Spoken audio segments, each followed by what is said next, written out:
Alright guys, welcome to another stream. Alright, I gotta find it on... It's not populating, I don't think. Is this public? Yeah, it is. Alright, it's live, it's live, it's live. Okay. Oh, I hear it. Let's see.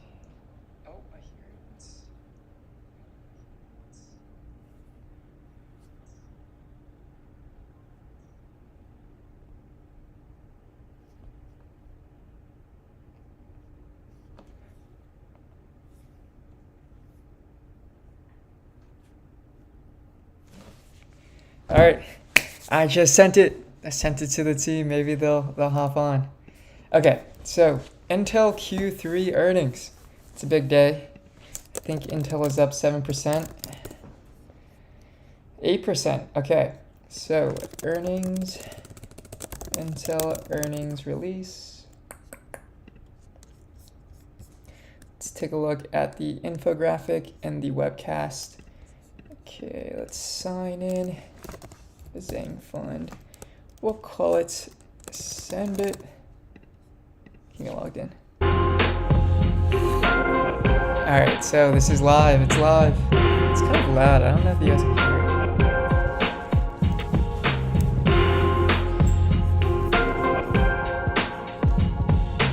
Okay, I think we saw... So even though they missed on EPS, I think their outlook is stronger than what analysts were expecting. So if you look at Refinitiv, okay, it wasn't that bad. It wasn't that bad. It seems like Pat's pretty optimistic about Q4. Their revenue is somewhere in the mid-range of what, it's higher than actually the consensus estimates for Q4. All right.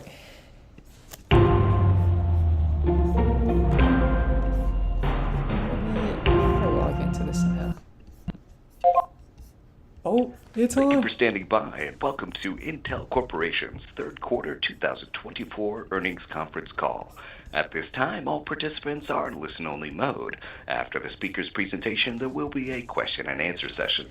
To ask a question during this session, you'll need to press star 11 on your telephone. If your question has been answered and you'd like to remove yourself from the queue, simply press star 11 again. As a reminder, today's program is being recorded. And now I'd like to introduce your host for today's program, Mr. John Pitzer, Corporate Vice President, Investor Relations. Please go ahead, sir. All right. Thank you, Jonathan. By now, you should have received a copy of the Q3 earnings release and earnings presentation, both of which are available on our Investor Relations website, intc.com. For those joining us online today, the earnings presentation is also available in our webcast window. I am joined today by our CEO, Pat Gelsinger, and our CFO, David Zinsner. In a moment, we will hear brief comments from both, followed by a Q&A session. Before we begin, please note that today's discussion does contain forward-looking statements based on the environment as we currently see it, and as such are subject to various risks and uncertainties. It also contains reference to non-GAAP and segment financial measures that we believe provide useful information to our investors. Our earnings release, most recent annual report on Form 10-K, and other filings with the SEC provide more information on specific risk factors that could cause actual results to differ materially from our expectations. They also provide additional information on our non-GAAP and segment financial measures, including reconciliations where appropriate to our corresponding GAAP financial measures. With that, let me turn things over to Pat. Thank you, John, and good afternoon, everyone. I appreciate you joining us today. We delivered Q3 revenue above the midpoint of our guidance, and we made significant progress on our cost reduction plan. That said, Q3 profitability was negatively impacted by the charges we referenced on our Q2 call. This reflects the aggressive actions we are taking to lower our costs, improve our efficiency, and enhance our market competitiveness. Hey, Dave Ryan. will go into these charges Welcome in to detail the stream. shortly. Welcome to the stream. Operationally, Okay. Q3 results exceeded our expectations as we achieved key milestones across Intel Foundry and Intel products. All right, Intel Underlying Foundry. trends in the business are improving at a measured pace, Q3. and our outlook for Q4 is modestly above current consensus. Let's go. Overall, our stepped-up focus on efficiency and execution across the business is having a positive impact. We have a lot more ahead, and we are acting with urgency to deliver on our priorities. We need to fight for every inch and execute better than ever before, and our teams are embracing this mindset as we build a leaner, more profitable Intel. Now, let me provide more detail, starting with an update on our cost reduction plan that we announced 3 months ago. First, we completed the vast majority of our headcount actions during Q3, and we are on track to our greater than 15% workforce reduction before the end of the year. These were hard, but necessary changes that are reducing complexity and making us a leaner, faster, and more agile company. Second, we have reduced our capital expenditures by over 20% relative to the plan we had entering the year. We are now well positioned with our shell-ahead strategy to react quickly to market demand. With our transition to EUV now complete and the launch of Intel 18A on the horizon, we have a more normal cadence of node development at Intel 14A and beyond. In addition, our teams are maniacally focused on improving fab productivity, allowing us to produce more with less over time. Third, we have begun to simplify and streamline parts of our portfolio to unlock efficiencies and create value. We are reestablishing product portfolio leadership by narrowing our focus on fewer projects, with the top priority being to maximize the value of our x86 franchise across the client, edge, and data center markets. As part of our portfolio simplification, we will move our edge business into CCG and refocus our NEX portfolio on networking and telco. We will also integrate our software business into our core business units to foster more integrated solutions that address our customers' most difficult challenges. We are evaluating other portfolio actions, which we will communicate when appropriate, and we plan to provide new segment reporting that reflects these portfolio shifts in Q1 of 2025. Related to our cost and efficiency actions, the restructuring charges we took in Q3 were significant and necessary to right-size the company as we reduced spending by over $10 billion in 2025. There was also a sizable impairment, mostly related to Intel 7 equipment and space, reflecting excess COVID-era spending that we have concluded cannot migrate to more advanced nodes now that we have fully transitioned to EUV processing. From a broader financial perspective, the actions we took in Q3 go a long way towards delivering the 2025 financial commitments we outlined last quarter. Specifically, we plan to reduce non-product costs of sales by $1 billion, lower OpEx to $17.5 billion, and drive gross and net CapEx to between $20 to $23 billion and $12 to $14 billion, respectively. We expect adjusted free cash flow to be positive next year, and we will focus on decreasing leverage and improving liquidity. Let me go into greater detail on the business, starting with Intel products. We continue to focus on our core x86 franchise and the ecosystems we have developed over 40-plus years of investing. They are a tangible source of value and differentiation for Intel, our partners, and our collective customers, and help to cement the x86 architecture as uniquely positioned to meet customer demands going forward. We are taking steps to supercharge and further unlock the value of our x86 franchise. We intend to drive new levels of customization, compatibility, and scalability needed to meet current and future demands of next-generation computing. And we see this unlocking a range of meaningful opportunities across all our businesses. I am particularly excited about our recent announcement with AMD to create the x86 Ecosystem Advisory Group. We are bringing together leaders from across the ecosystem to help shape the future of x86 with a focus on simplifying software development, ensuring interoperability, and interface consistency across vendors, and equipping developers with standardized architectural tools and guidelines. Broadcom, Dell, Google, HPE, HP Inc., Lenovo, Meta, Microsoft, Oracle, Red Hat have signed on as founding members, as have industry luminaries Linus Torvalds and Tim Sweeney. Turning to our product segments, in CCG, we continue to lead the AI PC category. In September I at don't know if I believe IFA, that. we launched our Intel Core Ultra 200V series processors, formerly named Lunar Lake. This is the most efficient family of x86 processors ever created, Yeah, this thing. setting a new standard for mobile AI performance and significantly outperforming competitor platforms. Lunar Lake. Lunar Lake's combination of superior performance at comparable and competitive battery life positions us well to continue to define and lead the AI PC category. We also continue to nurture the most robust AI PC ecosystem in the industry, with more than 100 ISVs, 300 applications, and 500 AI models powered by Core Ultra. And we remain on track to ship more than 100 million AI PCs accumulative by the end of 2025. Okay. Next up is Arrow Lake, which launched earlier this month and brings the power of the AI PC to the desktop, delivering a huge leap in performance per watt and bringing an NPU to enthusiast desktop and entry workstation platforms for the first time. All of this is paving the way toward the launch of Panther Lake in the second half of 2025. Panther Lake will be our first client CPU on Intel 18A, a more performant and cost-competitive process that will allow us to bring more wafers home and improve overall profitability. Interesting. Overall, we are making good progress in CCG. Our share position is strong with a product roadmap and ecosystem that is increasingly setting us apart from our competition, especially in the enterprise market, as customers continue to see increasing value from our vPro solutions. Okay, Turning to DCAI, our focus is squarely on delivering powerful AI systems that provide enterprise customers with greater choice and flexibility, optimal performance per watt, and lower total cost of ownership.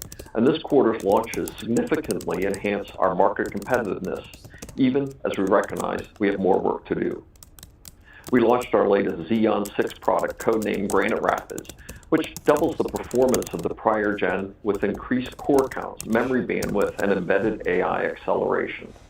The new Xeon 6 is tailor-made to handle compute-intensive workloads with exceptional efficiency from edge to data center and cloud environments. This solidifies our position as the head node of choice in AI servers.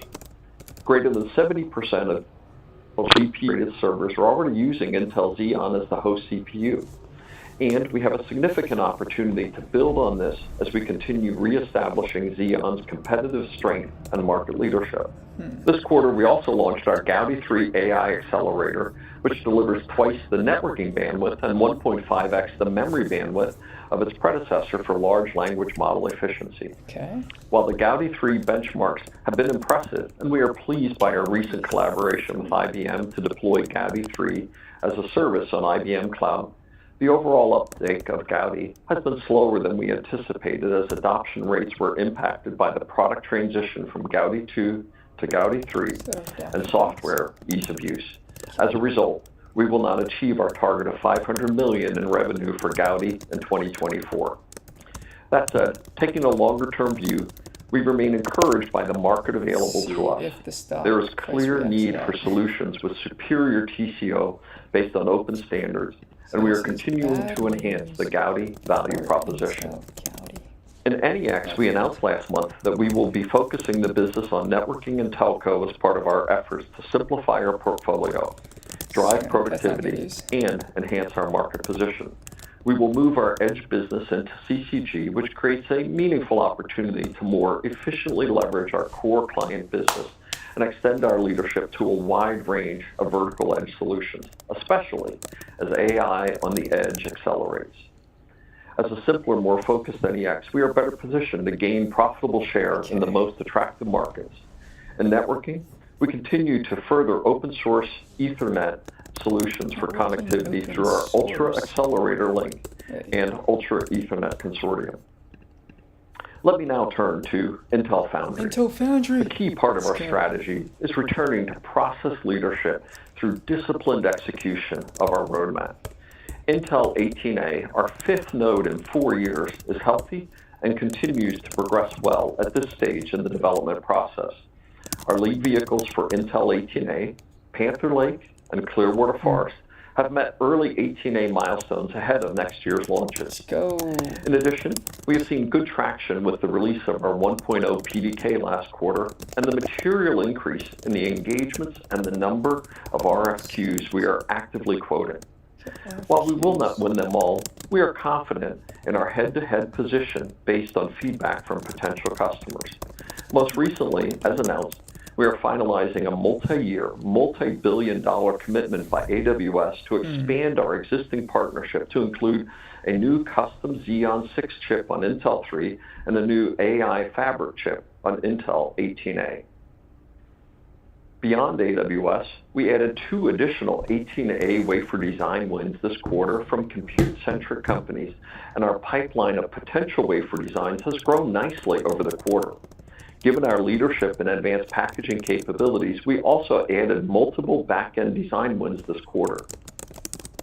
We were also awarded an additional $3 billion in direct funding under the Secure Enclave program to produce leading-edge semiconductors for the U.S. government. We are proud to be the U.S. government's partner of choice to fortify the domestic semiconductor supply chain and ensure the U.S. maintains its leadership in advanced manufacturing, microelectronic systems, and process technology. Moving forward, as we shared last month, we are creating clearer separation for Intel Foundry by establishing the business as an independent subsidiary. This is important to our external foundry customers and will give us future flexibility to evaluate independent sources of funding and optimize the capital structure of Intel Foundry and Intel products. We are in the process of forming a fiduciary board for the new Foundry subsidiary, which will include independent directors with deep semiconductor experience. In our all other category, our number one priority is to unlock shareholder value. For Altera, revenue increased 14% sequentially, and operating profit turned positive in Q3. Let's go. We also announced the introduction of our new mid-range and small form factor products, Agilex 5 and Agilex 3, to serve broad market customers and segments. With an increasingly competitive roadmap, the business is well positioned to show continued top and bottom line improvements. Consistent with what we have said previously, we remain focused on selling a stake in Altera on a path to its IPO in the coming years. To that end, we have begun discussions with potential investors and expect to conclude in early 2025. Okay. For Mobileye, the company continues to be a leader in the development and deployment of advanced driver assistance systems. And by providing Mobileye with separation and autonomy, we have enhanced its ability to capitalize on growth opportunities and accelerate its path to creating even greater value. The company recently hosted an AI event laying out a comprehensive strategy for camera-centric compound AI systems providing a full range of autonomous driving solutions. Wrapping up, our Q3 results reflect heightened focus, discipline, and execution you can expect moving forward. We are rigorously managing our costs and improving our profitability to create long-term shareholder value. We are carefully managing our cash to strengthen our balance sheet and improve our liquidity. And we are staying closely connected with customers and partners as we innovate to meet their most challenging needs. Q3 also reflected some very difficult decisions we made to right-size the business, and I want to recognize the hard work of our employees. We put some points on the board over the past few months, but we are far from satisfied. We view every quarter as a new opportunity to up our game and continue to execute well, and that is our mindset entering Q4. With that, I will now turn it over to Dave. Thank you, Pat, and good afternoon, everyone. Third quarter revenue was $13.3 billion, up 4% sequentially and in the upper half of the range we provided in August. Intel Products and Intel Foundry both delivered sequential revenue growth even as we navigated an inventory drawdown in client. Turning to non-GAAP gross margin, as you know, last quarter we guided gross margins of 38%, but indicated that we expected incremental costs associated with our spending reduction plan, and some of those costs would likely impact non-GAAP gross margin. We recognized approximately $3 billion of non-cash impairment and accelerated depreciation charges primarily for Intel 7, which are above and beyond our quarter-to-quarter asset adjustments, driving our non-GAAP gross margin down to 18% and EPS to a loss of 46 cents. Okay. This $3 billion charge reduced non-GAAP gross margin by approximately 2,300 basis points and EPS by approximately 61 cents per share. Beyond those impairment charges, we also were impacted by $15.6 billion of charges that are excluded from our non-GAAP results. These charges have three main components. First, we impaired our deferred tax asset balance by nearly $10 billion, which was triggered by cumulative GAAP-based losses over the last 3 years. I don't know what that means. Second, a $2.6 billion goodwill impairment related to Mobileye, which shows up in our consolidated earnings. And lastly is $2.2 billion associated with the severance of approximately 15% of our employees, aligned with our plan to reduce operating expenses to $17.5 billion and take out $1 billion of other cost of sales next year. This last charge is the only charge with a cash impact. The tax asset impairment charge will not affect cash taxes going forward, and full details are in the 10-Q, which will be available tomorrow. Okay, take a look. Q3 operating cash flow was $4.1 billion, up approximately $1.8 billion sequentially on better working capital. We had gross CapEx of $6.5 billion in the quarter, resulting in adjusted free cash flow of negative $2.7 billion. Nice. We expect the principal cash cost associated with the restructuring charges to land in Q4 24. We have $24.1 billion of cash and short-term investments, paid down $2.8 billion of debt in the quarter, and remain focused on delevering next year as cash from operations continues to improve. Moving to segment results, Intel Products revenue was $12.2 billion, up 3% sequentially. I forgot what I was going to write here. CCG revenue was down 1% quarter over quarter as customers worked down their inventory as expected. DCAI revenue was up 10% sequentially as demand for traditional servers improved. Revenue for NEX was up double digits sequentially as elements of this business start to recover off a cyclical bottom. Q3 operating profit for Intel Products was $3.3 billion, 27% of revenue, and up $400 million quarter over quarter on higher revenue and reduced operating expenses. Operating income was negatively impacted by a $300 million write-down of accelerator inventory due to reduced revenue expectations. Intel Foundry delivered revenue of $4.4 billion, up slightly sequentially, driven by increased wafer mix of Intel 4-3. Foundry operating loss of $5.8 billion was down sequentially, materially driven by the $3 billion impairment charges I discussed earlier. We expect losses to continue at approximately the same rate in Q4, minus this impairment charge. Next year, as we move to nodes with a better cost structure and realize the savings associated with the restructuring actions, we expect operating losses to improve significantly. Additionally, we're intensely focused on driving improved returns on our roughly $80 billion of tangible book value, most of which is associated with Intel Foundry. Mobileye reported revenue of $485 million and maintained full-year guidance for revenue and adjusted operating income. Q3 revenue was down 8% year over year, primarily driven by a more than 50% reduction in shipments to China, where comparisons will become easier as the exposure is now significantly smaller. Cash generation was quite strong as operating cash flow was well above operating income. Altera delivered revenue of $412 million, up 14% sequentially, consistent with guidance to support improved lead times by our distribution partners. I like that curve. Operating margins increased sequentially by 900 basis points on better gross margins and spending discipline. Oh, right. It's not bad. For Q4, we expect high single-digit sequential revenue growth as we work with our distribution partners to prepare for the cutover to Altera independent warehouse operations. Overall, billings remain below consumption as end customers continue to work down inventory tied to previous supply constraints. We anticipate inventory normalization will continue through the first half of next year. Now turning to our Q4 guidance. Let's go. We successfully worked down Let's go. client customer inventory levels in Q3 in line with our expectations, and despite continued client customer inventory reductions in Q4, CCG should grow towards the higher end of seasonal, often abnormal Q3. Revenue is expected to be flat sequentially across DCAI and NEX businesses in aggregate. Okay. Based on these factors, we expect revenue of $13.3 to $14.3 billion in the fourth quarter. At the midpoint of $13.8 billion, we expect gross margin of approximately 39.5% with a tax rate of 13% and EPS of 12 cents, all on a non-GAAP basis.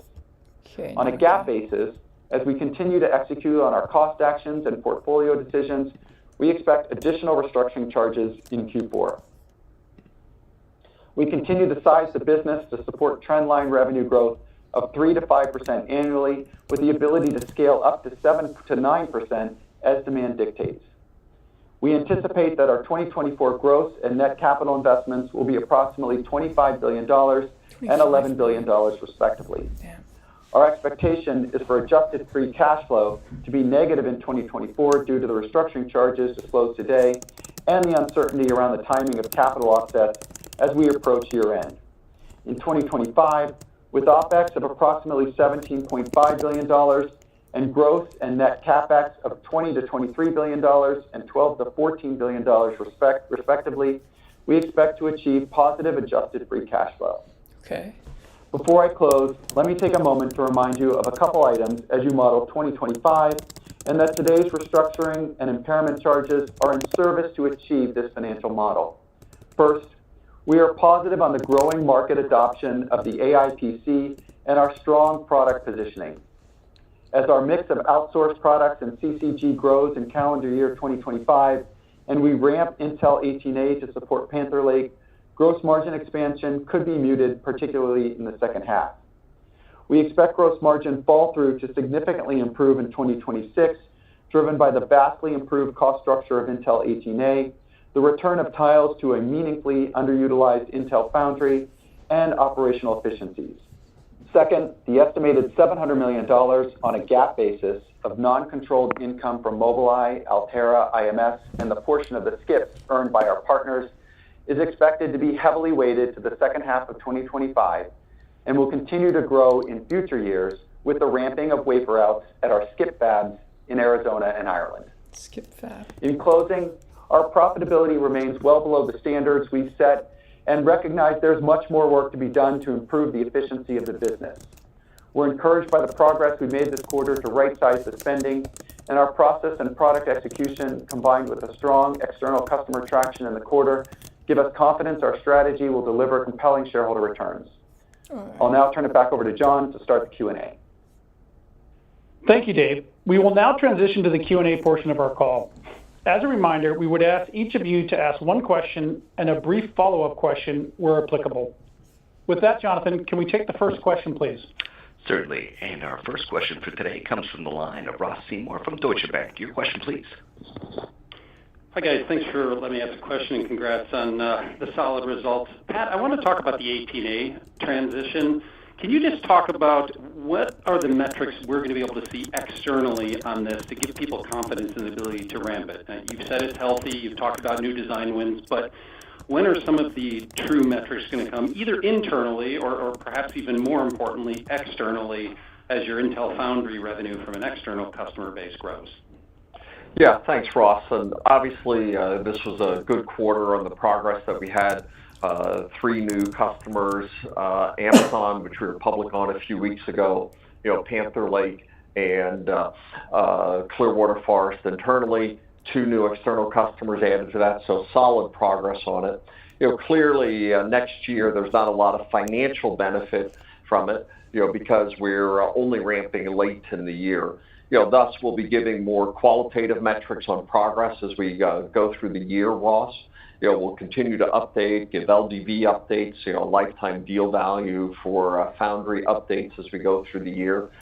Clearly, as we get more customers, we'll be updating on that progress. it has much larger impacts on 26 financials as we ramp and bring wafers home, as well as move into the better margin structure that we'll have on Panther Lake with 18A and across the product line. So we'll be giving clarity in that way, but it will be hard to tie it to specific financials next year. But this is super important for us, for our foundry business, for the industry. So we'll be giving plenty of color as we proceed. Ross, do you have a follow-up question, please? Yeah, I do. One for Dave on the gross margin side of things. Just somewhat chronologically, as the charges, it looked like you were about a 41% gross margin in the third quarter. I know that's not where you want to be overall, but that's much better than you guided. So what was the cause of the upside there?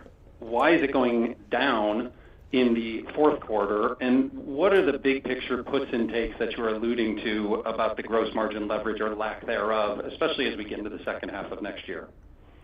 Yeah, good question. Okay, so I would say the third quarter surprise was really associated with better sell-through of previously reserved inventory. I think that was the thing that upsided us the most in the third quarter. As we look into the fourth quarter, we'll have that, better sell-through won't repeat itself. So that will be a fundamental driver of why the gross margins kind of slipped down, absent the impairment charge. And additionally, we're going to have more startup costs in the fourth quarter associated with 18A than we did in the third quarter. So that's going to put a little pressure on the gross margins. But I do think the 39.5% guide at the midpoint for the fourth quarter is a pretty clean guide. It has less kind of noise around it than some of the previous quarters. So I think it's a good kind of metric to kind of start to inform how 25 will look in terms of gross margins. We're not going to provide guidance yet on 25. It's still early. I would say, the puts and takes of it are, for sure, as Pat indicated, we're all in on AI PC, and in particular, we're all on Lunar Lake, which is our next generation product. As you know, Lunar Lake has the memory in the package. That affects the gross margins, and I think it's going to weigh down the gross margins on the product side of the business, for us in 25. Now, as you know, Panther Lake's the next one. The margins get better just, at the product level, but they also include more mix of wafers internally, which also helps the foundry business. So, as we get more volume ramping in 26 and Panther Lake, that's going to be helpful for gross margins. On the foundry side, we will see improvement next year. You won't see it because we don't report it at that level, but we will see gross margin improvement on the foundry side as we step into 25, partly because of the reductions we talked about. As we talked about, we're going to reduce our spending by more than $10 billion. $1 billion of it is directly in cost of sales associated with the Intel Foundry business getting more efficient in terms of their spend. Additionally, we're just going to be mixing more to EUV wafers. EUV wafers have a better pricing dynamic. They have a better cost structure on a relative basis, so we see improvement there. And I've been pleased with just the new model of managing the foundry business with a P&L. I've seen all kinds of better decision-making going on, both at foundry and at the product side, just to optimize their cost structure in a better way, and that should help as well.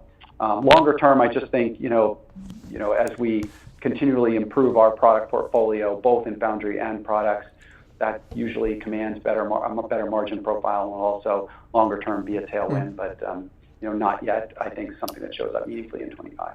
And I would just add that, as we indicated on our last quarter's earnings call, as we go through this restructuring phase, we're in the next phase of our transformation.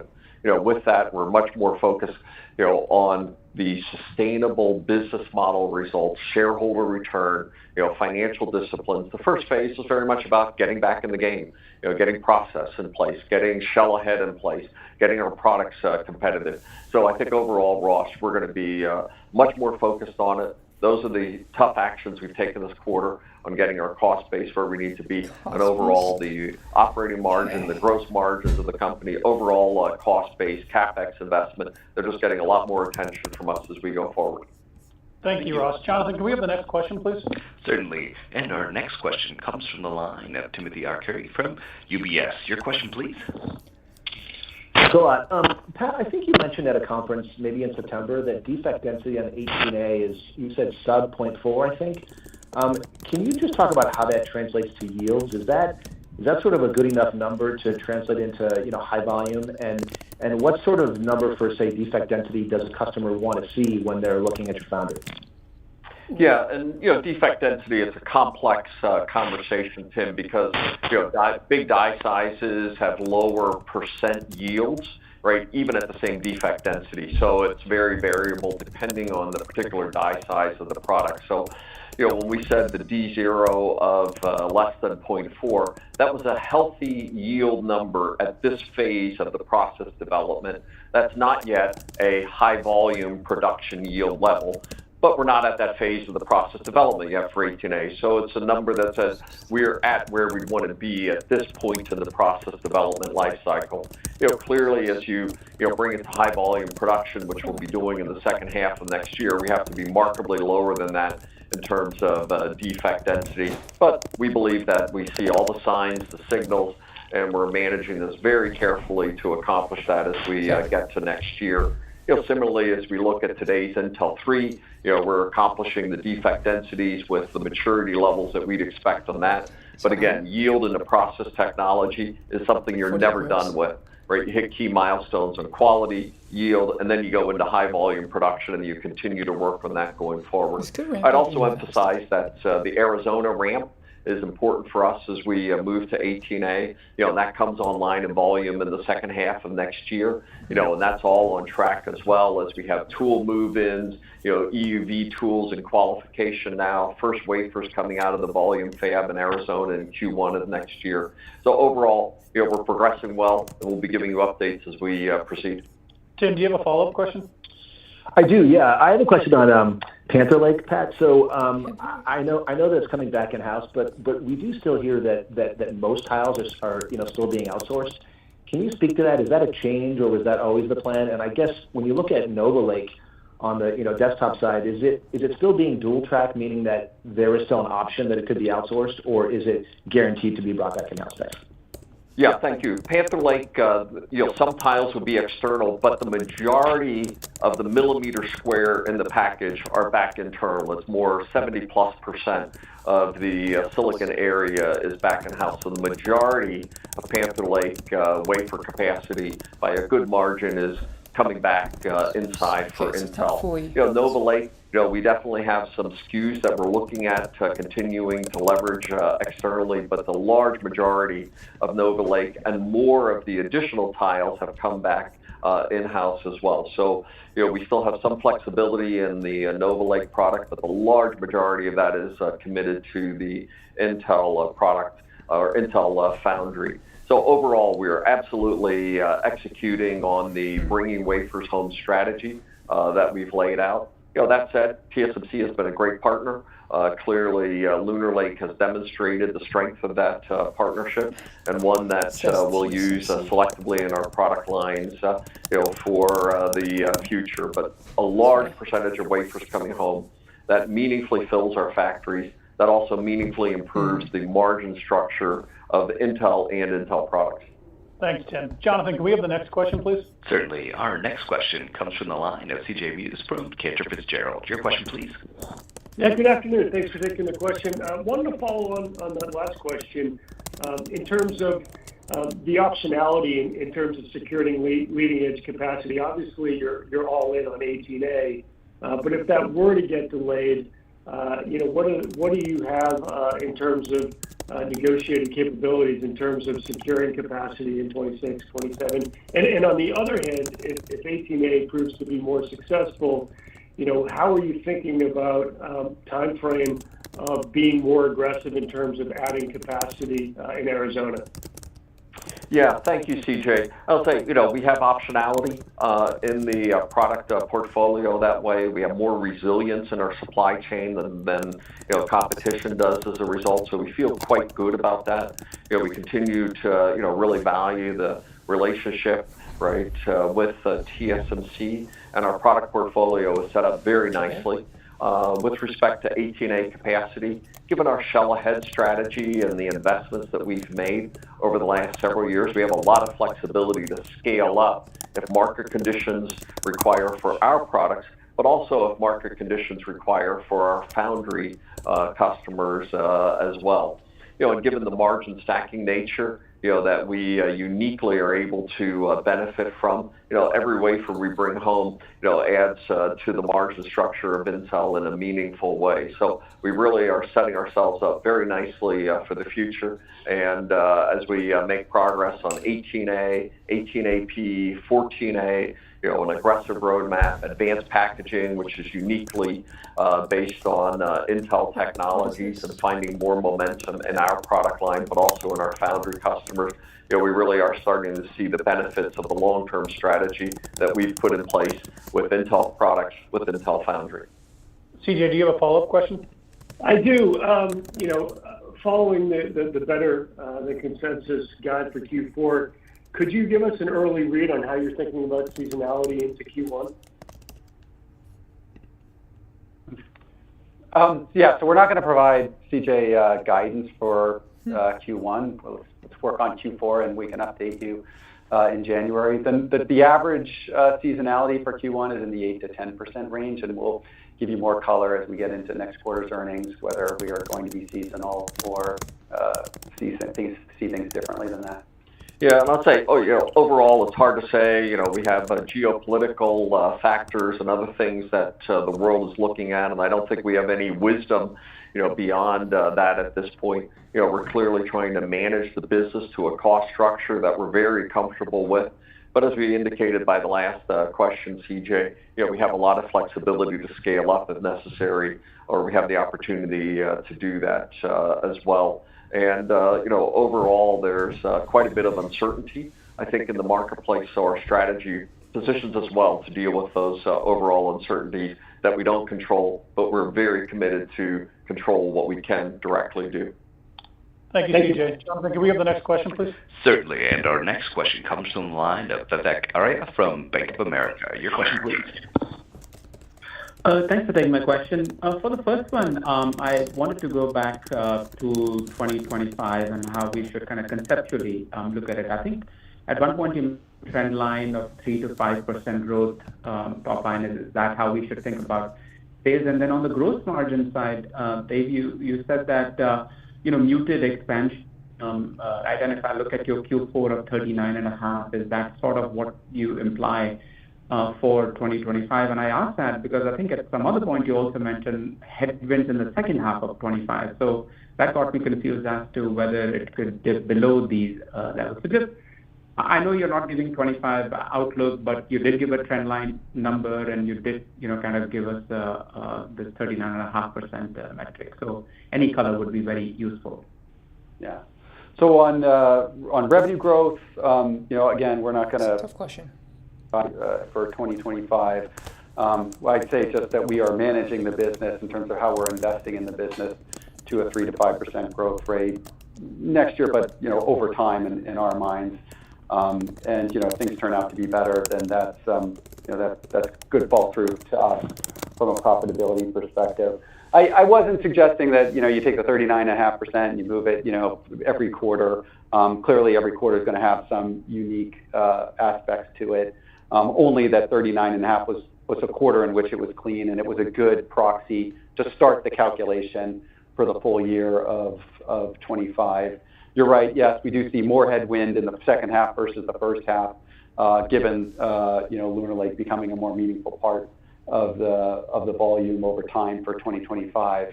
Again, that starts to improve in the following year as Panther Lake becomes more and more meaningful part of the volume for the client business in 2026.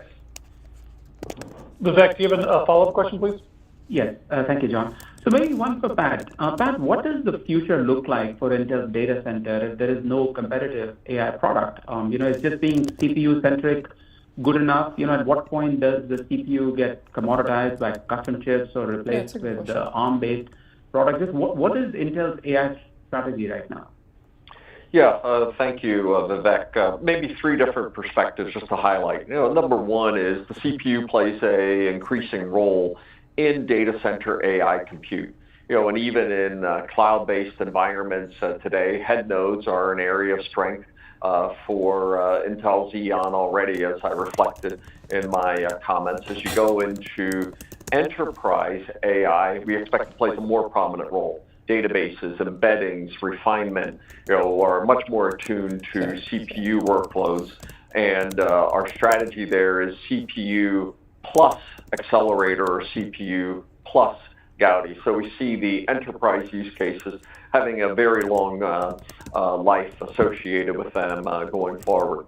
Second, as I said, Gaudi 3, good product, and seeing good early interest from customers. We mentioned the IBM win, but a good pipeline of activities there. So Xeon plus accelerator in that regard. And as we launch this quarter, we also have the x86 ecosystem advisory. We are breathing life into the x86 architecture, and we're seeing extraordinary interest from the industry, from luminaries, and how we build on that momentum. So we definitely want to be very front-footed with x86 for a full range of use cases, but also the AI use cases as well. And the industry is quite interested in joining us, participating and expanding the world's greatest architecture of all time, the most industry influence, the broadest number of ISVs and applications, and continuing that momentum forward. Thank you, Vivek. Jonathan, can we have the next question, please? Certainly, and our next question comes from the line of Aaron Rakers from Wells Fargo. Your question, please. Yeah, thanks for taking the question. I appreciate it. Two questions, if I can, as well. So first, on the foundry business, as you guys ramp that, we start to focus on the ramp of 18A looking forward. Given the pipeline of the design wins that you guys have talked about, I'm curious, how large is your external piece of that, call it $4.4 billion revenue in this most recent quarter? I think it was about $77 million last quarter. And how do we think about the pace of that kind of inflecting higher as we look out into 25, 26? And I'm just curious how you would define success in that external business. Yeah, so overall, the external foundry business will be a modest portion, right, of the foundry business for the next couple of years. The foundry revenues will be, dominated by the internal products, as we've been building that portfolio for many years. So we'll ramp as we go through the rest of the decade. We set our financial objectives by the end of the decade are $15 billion plus of external foundry revenue. We'll be giving periodic updates on LDV, lifetime deal value of external foundry customers as we go forward, and indicators like we did this quarter of new design wins, new customers coming online. But the reported numbers for Intel Foundry will be substantially dominated by the Intel products for the next couple of years. That said, we saw a nice growth, right, quarter on quarter in the external foundry business, and we did break profitable for the advanced packaging portion of that business in Q3. So we are seeing nice growth characteristics, nice business characteristics, and we'll be giving more updates as we go forward. Dave, anything to add on that? No, I mean, other than it was up a bit this quarter, but still dominated by by internal business within the Intel Foundry business. Aaron, do you have a follow-up question? Yeah, I do. Thanks. Real quickly on the server side of the business, kind of off the prior question, I guess there's a continual discussion or debate of like Intel's positioning as far as stabilizing or recapturing share position in x86 servers. So I'm curious if, as we think about Granite Rapids, we think about Clearwater Forest and Diamond Rapids. How do you characterize your ability to your views of recapturing share in that server CPU market? Thank you. Yeah, thank you, Aaron. And I say, our goal is stabilize our position and grow from that position. And this was a solid quarter for our execution. Clearly, Xeon 6, Granite Rapids, and Sierra Forest now fully shipping and available are important milestones. Obviously, the AWS deal is a very nice deal because it reinforces Xeon, but also our expanding role of customization So I'll say, the first order of business is hold share and then regain share. The strength that we've seen for Xeon is this AI head nodes, these AI use cases. We have very good, performance on Granite Rapids for AI use cases. And as we look to the future, getting just more competitive on basic power performance per core and fighting for a share there is clearly the initiatives that we have underway. Clearwater Forest powered on, right, showing health of 18A. Diamond Rapids will shortly go into fab. So the roadmap is in good, solid shape as well. So I'd say overall, we feel that is a good pathway. And if I add to the last question as well for AI, I'd also emphasize that, all of the energy has been in training, and all of that associated with cloud-based training. But training is, creating the weather model, not using it. And increasingly, I think every analyst is putting more and more attention to how do we use those models? How do we inferencing against them? How do we retrain for our localized data? How do we complement that with RAG and database embeddings? And all of those are areas that are much more CPU-centric. So the strength of our CPU and its unique power in some of these AI use cases as well is something we see the market coming more toward us and the strength that we've traditionally had. Thank you. Jonathan, can we have the next question, please? Certainly. And our next question comes from the line of Srini Pajjuri from Raymond James. Your question, please. Thank you. Pat, I have a question on the foundry side, in particular the packaging business you have. I know there's a lot of skepticism about 18A, but I think you guys have pretty good packaging technology, and it's proven, I believe, if I look at EMIB and Fabros, et cetera.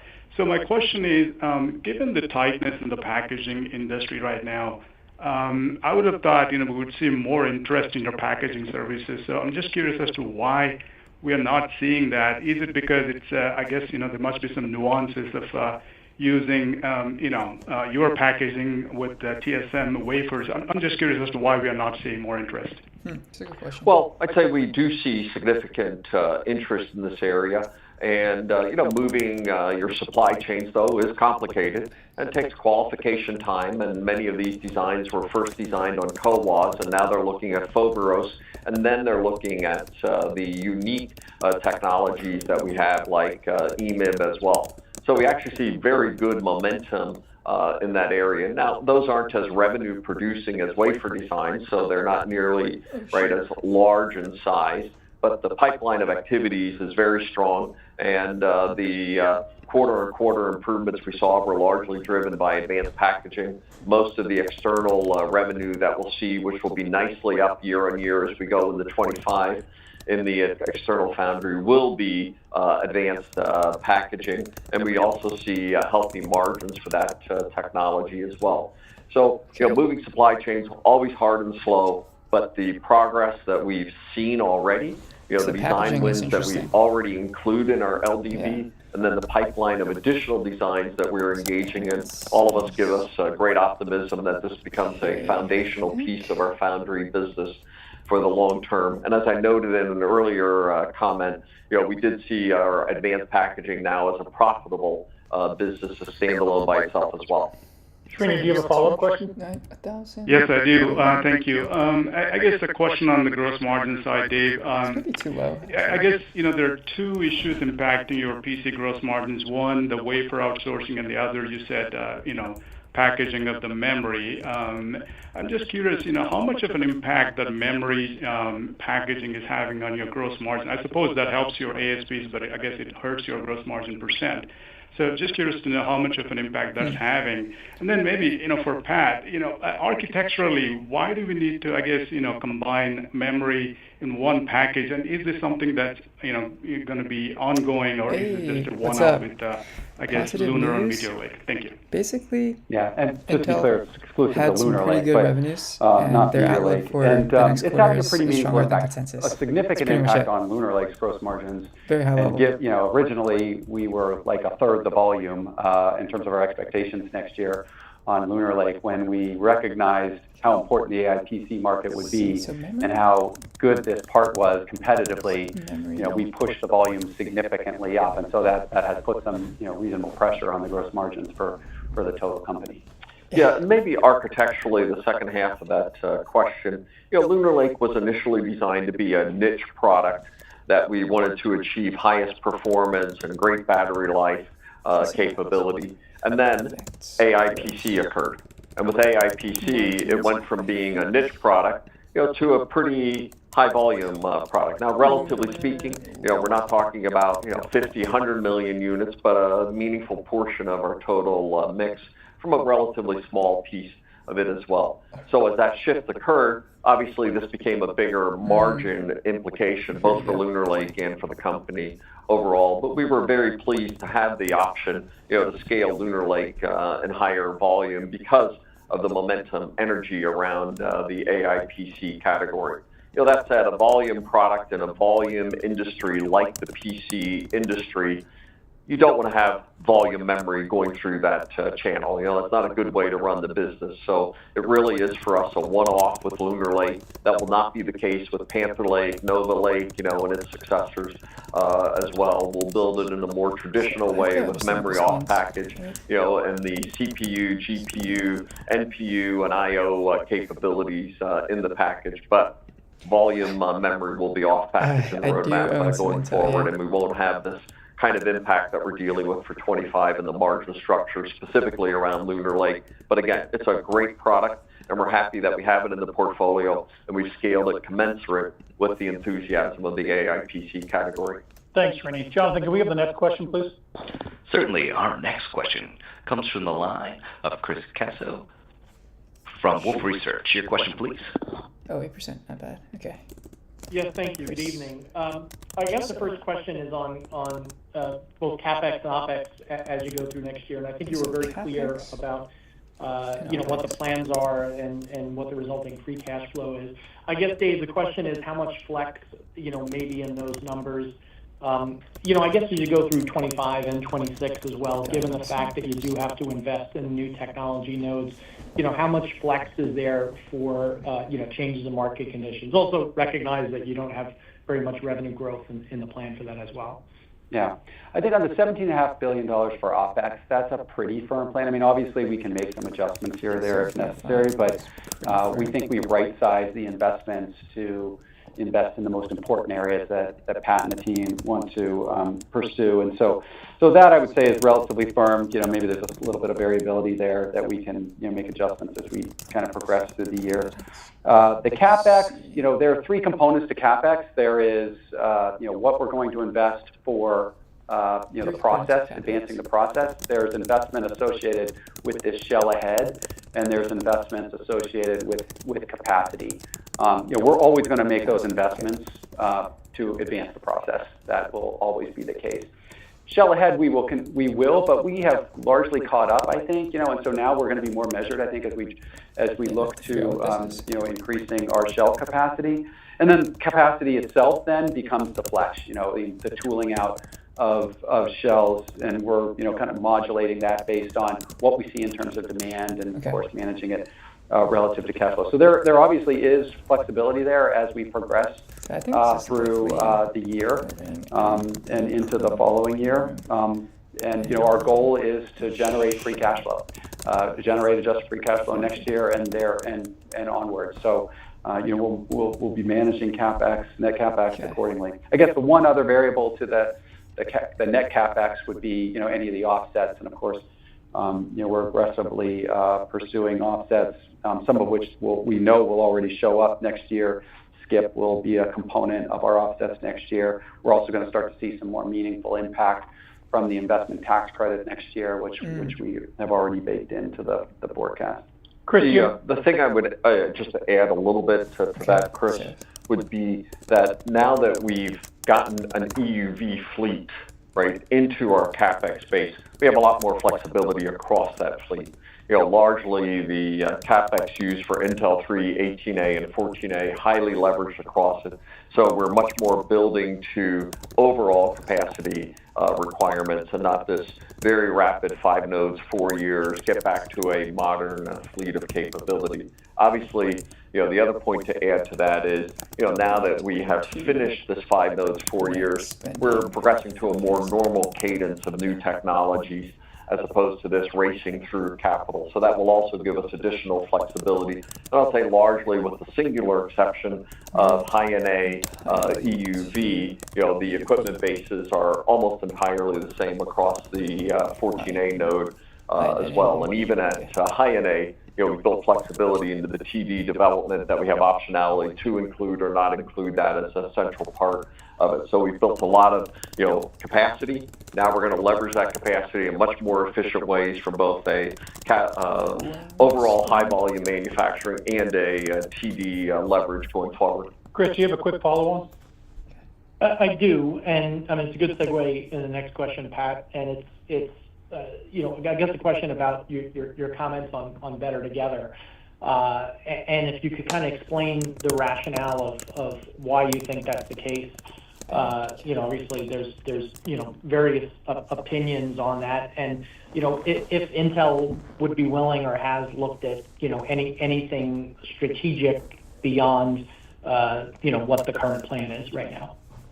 Yeah, and I'll just say, we're very comfortable that moving to the subsidiary model, as we outlined in the last earnings call, gives us, I'll say, 3 things that we're aiming for. Greater operational integrity, as we create that clear separation. The opportunity to be able to communicate that more clearly and definitively to our external customers, and then the potential to fund and manage the capital requirements of Foundry.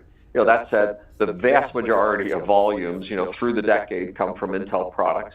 The synergies of that co-development and customer zero aspect is very substantial as we see it. And the benefits that we get from the overall cash flows and managing the balance sheet of the company as we go forward are highly beneficial as well. So for all those reasons, our simple view is distinct but better together. Our simple view is Jonathan, we've got time for one last question, please. Certainly, and our final question for today comes from the line of Joe Moore from Morgan Stanley. Your question, please. Great, thank you. In your opening remarks, you talked about narrowing the product focus and prioritizing x86. Can you talk about, practically speaking, what happens there? Does that mean, are there areas that you're investing less in to focus more on x86? Is that a mindset shift, organizational shift? Just, what do you mean by that?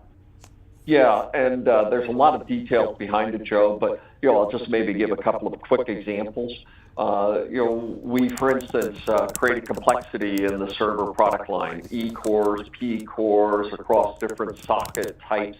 And that complexity was maybe appropriate when the business was substantially larger and growing. At its current size, it puts too much complexity on our development as well as our customers and OEM, how many SKUs they're developing. So we've taken steps to simplify the product line, have fewer SKUs to cover the marketplace, and we're focused on the efficiencies associated with that.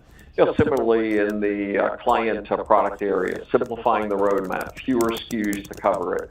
How are we handling graphics and how that is increasingly becoming large integrated graphics capabilities, so less need for discrete graphics in the market going forward. So simplifying the roadmap in those areas, and then the steps we took around our CCG and Edge business to be able to bring that together for better reach to the market, leveraging our core investments. So a variety of those, but many others, behind that as we, get ourselves, I'll say, in fighting shape that allows us to leverage our investments, hit our $17.5 billion OpEx that Dave spoke about, and still have a very solid growth in a more profitable way for the future. Joe, do you have a quick follow-on?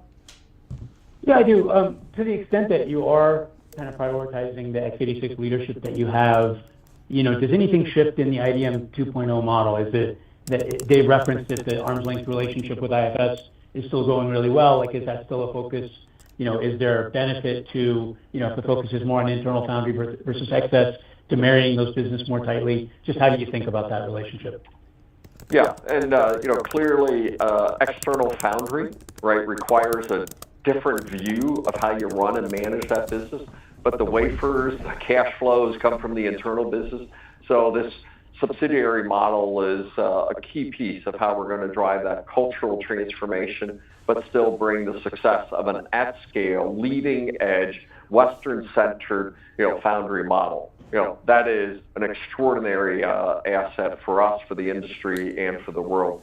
So we're very focused on making that successful. This has been an extraordinary journey to accomplish 5 nodes in 4 years and bring us from years behind, to a leadership position in technology. And wow, it's just stunning to see what our TD teams have been able to accomplish there. But we're not done. We have a lot of work in front of us yet. We're well on our way to completing what will be one of the most seminal restructuring, in the history. The steps that we took in our financial restructuring this quarter, was very critical to be able to bring us to a point that we can say we have the capacity to and driving to long-term shareholder return.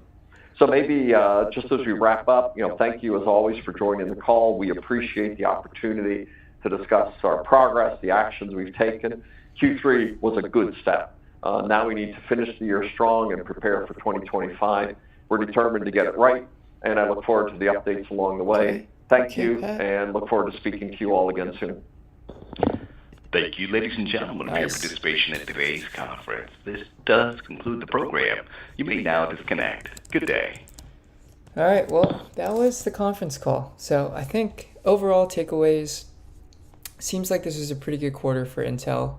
They were able to beat expectations on revenue, even though EPS wasn't as strong. It was mostly non-cash expenses. So stock is up around 9%, which is pretty strong. I think we had modeled somewhere around the range, 24 in today, and then 1 year from now, about 26, without the cash grants. With the cash grants, comes to around 25 today. So I think there's still some upside. Let's say it's 24. Yeah, it's still some upside, although it's a bit less compared to what we had originally. So I think that's interesting things to think about. Their guidance is stronger than consensus. I think the mid-range is around the 13.8-ish. Okay, I thought I had this on here.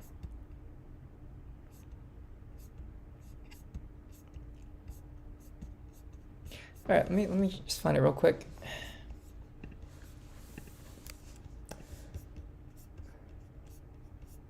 And I do need to figure out the shell thing. So I'm gonna have to read through this financial result, but they had a good table here in the earnings presentation. So 13.3 to 14.3 billion.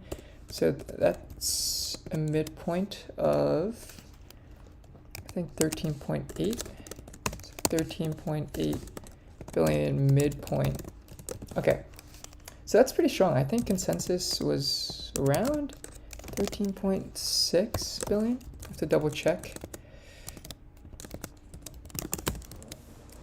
So stronger revenue guidance, stronger gross margin guidance as well. Stronger than consensus. And then EPS guiding 12 cents. Okay. So I think overall, decent quarter for Intel. You can see it reflected in the stock price. There's still a long ways to go for the restructuring and also the turnaround. But I think the catalysts are still pretty strong. I think a big tailwind, as we've seen in the call, was